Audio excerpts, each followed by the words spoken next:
আপনারা শুনছেন কথাবাণী। আজ আমরা শোনাব মানিক বন্দ্যোপাধ্যায় রচিত ছোট গল্প চোর সাধুচরণ। রাত 1টা বাজে। একরত্তি চাঁদটি প্রথম রাতে কিছুক্ষণের জন্য দেখা দিয়েই ডুব মেরেছে। চারিদিকে অমাবস্যার অন্ধকার। বাগান থেকে দেয়াল টপকে ভিতরের উঠোনে নেমে সাধুচরণ বারান্দায় উঠল।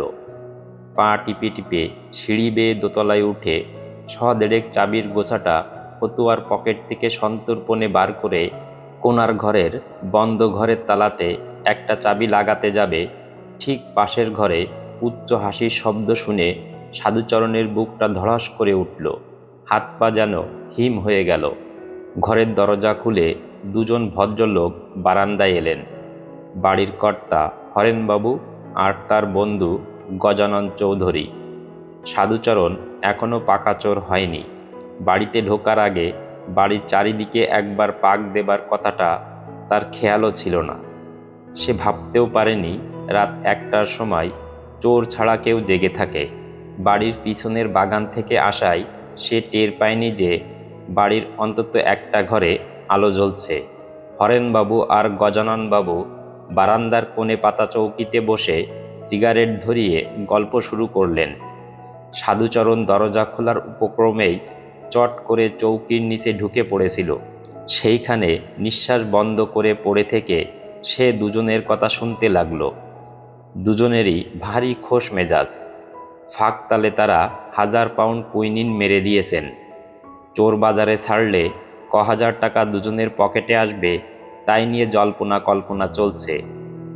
রিলিফের জন্য পাওয়া বিনা পয়সার মাল বিক্রি হবে মোটা টাকায়। তালাবন্ধ ঘরে কুইনিন আছে, এখানে রাখা আর নিরাপদ নয়। আজকেই শেষ রাত্রে সরিয়ে ফেলতে হবে।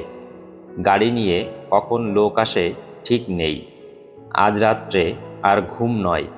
টাকার জন্য একটা রাত জাগা আর এমন কি ব্যাপার। আধ ঘন্টা পরে দু বন্ধু আবার ঘরে গেলেন।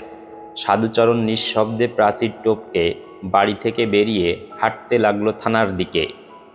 রাত 2:30টার সময় গাঢ় ঘুম ভেঙে উঠতে হওয়ায় দারোগাবাবু প্রথমে রাগে আগুন হয়ে উঠেছিলেন। পরে সাধুচরণকে দেখে বনে গেলেন। 3 মাস ধরে যে ফেরারি আসামিকে খুঁজে খুঁজে হন্যে হয়ে উঠেছিলেন, সে আজ এত রাতে তার বাড়িতে এসেছে ধরা দিতে। মাথা খারাপ হয়নি তো সাধুচরণ? আজ্ঞে হয়েছিল, আজ ভালো হয়ে গেছে। সাধুচরণ তার আজ রাত্রের চুরির অভিযানের সব কথা খুলে বলল। হরেনবাবুর নাম শুনে দারোগাবাবুর মুখে খানিকটা অসহায় মানুষের দ্বিধা সংশয়ের ভাব ফুটতে দেখে সাধুচরণের খোঁচা খোঁচা গোঁফদাড়ি ভরা জীর্ণ শীর্ণ মুখ লোহার মতো কঠিন হয়ে গেল। দারোগাবাবু, এর ভিত করা চাই, শুধু গরিব চোর ধরে চালান দিলে চলবে না। চোপড়াও হারামজাদা, তোর হুকুমে চলবো আমি। দারোগা বাবুর ধমক শুনেও চোর সাধুচরণ এতটুকু ভড়কে গেছে মনে হলো না। সে সোজা স্পষ্ট ভাষায় বলল, তা পারেন দারোগা বাবু। ভয় খেয়ে হোক আর যে কারণেই হোক ব্যাপারটা চাপা দিতে পারেন। আমায় ধরে এখন হাজতে দেবেন তো? তা দেন, কিন্তু দারোগা বাবু, বিচারের সময় আদালতে সব কথা ফাঁস করে দেব। সবাই শুনবে, ঢি ঢি পড়ে যাবে চারিদিকে। কুইনিন চুরির খোঁজ খবর না হয়ে আর উপায় থাকবে না, আপনিও মারা পড়বেন। দারোগাবাবু গালে হাত দিয়ে খানিকক্ষণ ভাবলেন, তারপর বললেন, চল হাকিম সাহেবের বাড়ি যাই। তাকে না বলে কিছু করার ভরসা আমার নেই বাপু, মারা পড়ব শেষে। হরেনবাবু আর গজানন চৌধুরী গ্রেপ্তার হলো। তাদের বিচার শেষ হবার অনেক আগেই চোর সাধুচরণের বিচার শেষ হয়ে তার জেল হলো 6 মাস। দারোগা বাবু একদিন সাধুচরণকে প্রশ্ন করলেন, হ্যাঁ রে সাধু, তোর এমন কি গরজ পড়ল যে ওদের কুইনিন চুরি ধরাতে নিজে ধরা দিয়ে 6 মাস জেল খাটলি? সাধুচরণ জবাবে বলল, দারোগা বাবু, 6 মাস আগে আমি কি চোর ছিলাম?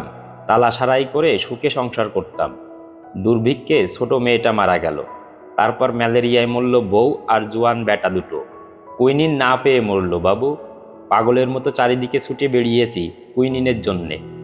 সে রাতে চৌকির নিচে লুকিয়ে ও দুটো খুনের কথা শুনতে শুনতে আমার খালি মনে হতে লাগলো, হায় রে, এ দুটো বজ্জাতের কারসাজিতে আমার বউ বেটার মতো কত শত শত বউ বেটা না জানি মারা যাবে।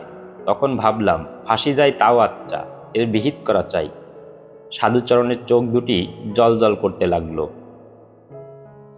ব্যাস, আজ এ পর্যন্তই। আমাদের গল্প পাঠ যদি আপনাদের ভালো লাগে তাহলে আমাদের চ্যানেলটিকে সাবস্ক্রাইব করুন এবং লাইক, কমেন্ট ও শেয়ার করুন। ধন্যবাদ।